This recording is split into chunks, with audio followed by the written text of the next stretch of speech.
Morning 9th and 10th class. हम आपके क्षितिज book से चैप्टर नंबर 12 लखनवी अंदाज पढ़ रहे थे, जिसके लेखक है यशपाल जी।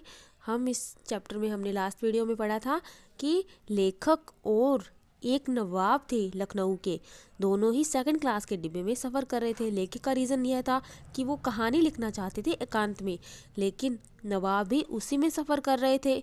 तो लेखक अंदाज़ा लगा रहे थे, अनुमान लगा रहे थे कि क्या रीज़न हो सकता है कि उन्होंने भी एकांत में यह डिब्बा चूज़ किया, क्योंकि उनको उनके स्टैंडर्ड के हिसाब से तो उन्हें फर्स्ट क्लास का डिब्बा चूज़ करना था यात्रा के लिए, लेकिन वो सेकंड क्लास के डिब्बे में सफ़र कर रहे थे। अनुमान लगाए जा रहे थे लेखक कि क्या रीज़न हो सकता है कि उन्हें लेखक का आना पसंद नहीं आया, और वो बैठे अनुमान लगा रहे थे। अब हम आगे का चैप्टर रीड कर लेते हैं। ओह, नवाब साहब ने सहसा हमें संबोधन किया। आदाब अर्ज, जनाब खीरे का शौक फरमाएंगे। यानी इतनी देर के बाद पहले तो लेखक को देखकर इन्होंने इग्नोर कर दिया था, लेकिन अब अचानक से इतनी देर के बाद बोल रहे हैं कि हमें ओह आदाब अर्ज, मतलब एक तरह से नमस्ते या अभिवादन करने का तरीका होता है। जनाब खीरे का शौक फरमाएंगे, यानी आप खीरा खाएंगे। नवाब साहब का सहसा भाव परिवर्तन अच्छा नहीं लगा, यानी लेखक समझ गए थे कि ये जो वो कर रहे हैं वो दिखावा है, क्योंकि जब हम चढ़े थे तो उन्होंने ऐसा मुंह बनाया था, ऐसा हमें दिखाया था कि उनका आना उन्हें पसंद नहीं लगा। और इतनी देर से लेखक यही सोचे जा रहे थे कि क्या रीज़न हो सकता है कि उन्हें लेखक का आना पसंद क्यों नहीं लगा, लेकिन अब अचानक से ऐसे बोलना तो उनको लेखक को बिल्कुल भी अच्छा नहीं लगा। आप शराफत का गुमान बनाए रखने के लिए हमें भी मामूली लोगों की हरकत में लथेड़ना चाहते हैं। अब लेखक ने ये सोचा कि जो नवाब साहब थे वो शराफत का गुमान यानी शराफत का भ्रम वो मुझे दिखाना चाहते हैं कि वो काफ़ी शरीफ है, और वो ये चाहते हैं कि ये लोगों में भ्रम बना रहे, बहम रहे कि हम काफ़ी शरीफ है। लेकिन जिस तरह से उन्होंने रिएक्ट किया था लेखक के डिब्बे में चढ़ने पर, वो शरीफ लोगों की निशानी बिल्कुल भी नहीं है। तो वो सोच रहे थे कि ये आम आदमी है, इसके साथ इग्नोर करो इसको तो भी कोई बात नहीं है, और अचानक से इसके साथ बोलने लग जाओ तो ये आम आदमी की तरह ही रहेगा। लेकिन लेखक जानते थे कि यह उनका सिर्फ केवल दिखावा है। जवाब दिया, शुक्रिया किबला शौक फरमाए। तो लेखक ने भी एक तरह से कह दिया कि नहीं, शुक्रिया इसके लिए, आपके पूछने के लिए धन्यवाद, किबला शौक फरमाए, आप ही खाइए, मुझे नहीं खाना। नवाब साहब ने फिर एक पल खिड़की से बाहर देखकर गौर किया और दृढ़ निश्चय से खीरों के नीचे रखा तौलिया झाड़कर सामने बिछा लिया। सीट के नीचे से लोटा उठाकर दोनों खीरों को खिड़की से बाहर धोया और तौलिए से पूछ लिया। अब लेखक कह रहे हैं कि नवाब साहब ने पहले खिड़की से बाहर देखा, जब मैंने मना कर दिया था खीरों के लिए तो उन्होंने खिड़की से बाहर देखकर गौर किया, यानी कुछ सोचा, और दृढ़ निश्चय एकदम पक्के मन करके खीरों के नीचे रखा जो तौलिया था उसको झाड़कर अपने सामने बिछा लिया।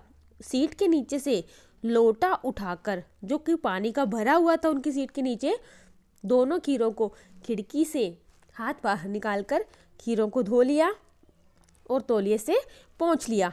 जेब से फिर उन्होंने चाकू निकाला, दोनों खीरों के सिरे काटे और उन्हें गोदकर झाग निकाला। जैसा कि आप जानते हैं कि जब हम खीरे खाते हैं तो उनके दोनों सिरों को फर्स्ट ऊपर से काटते हैं पहले, फिर उनका कड़वापन दूर करने के लिए उसके झाग निकालते हैं उसके मलकर। तो वही जो नवाब साहब ने भी ऐसे ही किया, उसका झाग निकाल दिया।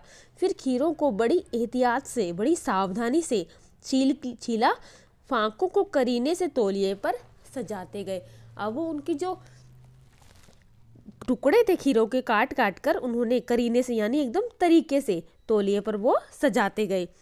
लखनऊ स्टेशन पर खीरा बेचने वाले खीरे के इस्तेमाल का तरीका जानते हैं। ग्राहक के लिए जीरा, मिला नमक और पीसी हुई लाल मिर्च की पुड़िया भी हाजिर कर देते हैं। अब लेखक कह रहे हैं कि लखनऊ का स्टेशन था, वहाँ पर जो खीरा बेचने वाले होते हैं वो जानते हैं कि खीरे का इस्तेमाल कैसे करना है, कि खीरा कैसे खाना है। तो जब वो खीरे बेचते हैं तो उसके साथ ही जीरा, मिला नमक और मिर्च पीसी हुई उसकी पुड़िया भी साथ में देते हैं। तो जब नवाब साहब ने भी लखनऊ स्टेशन पर खीरा खरीदा होगा तो साथ में उन्होंने जीरा, मिला नमक और पीसी हुई लाल मिर्च भी साथ में मिली होगी। नवाब साहब ने बहुत करीने से खीरों की फाकों पर जीरा, मिला नमक और लाल मिर्च की सुर्खी बुरक दी। उनकी प्रत्येक भाव भंगिमा और जबड़ों के स्फुरण से स्पष्ट था कि उस प्रक्रिया में उनका मुख खीरे के रसास्वादन की कल्पना से प्लावित हो रहा था। अब लेखक कह रहे हैं कि नवाब साहब ने बहुत करीने से यानी बहुत अच्छे से, बहुत तरीके से खीरों की फाकों पर जीरा मिला नमक, पहले खीरे काट लिए, उन पे जीरा मिला नमक भी और लाल मिर्च जो थी बुढ़िया थी उसकी सुर्खी बुरक दी, यानी दोनों चीजें उन पर बुरक दी। उनकी प्रत्येक, जब ये वो कार्य कर रहे थे, खीरा काटा, तरीके से सजाया, उन पे जीरा मिला नमक और लाल मिर्च बुरकी, तो उनके जो फेस के एक्सप्रेशन थे, भाव भंगिमा थी और जबड़ों के स्फुरण, उनके जबड़े हिल रहे थे, तो उससे स्पष्ट यानी उसको क्लियर दिख रहा था कि लेखक को कि जो ये काम हो रहा था, उसकी प्रक्रिया हो रही थी, तो उनका मुख जो उनका जो नवाब साहब का मुंह था वो खीरा के रसास्वादन की, जो खीरे का रस यानी खीरे को खाना चाहते थे और उसकी खीरे का जो रस का टेस्ट वो उनके मुंह में पहले से ही आ रहा था।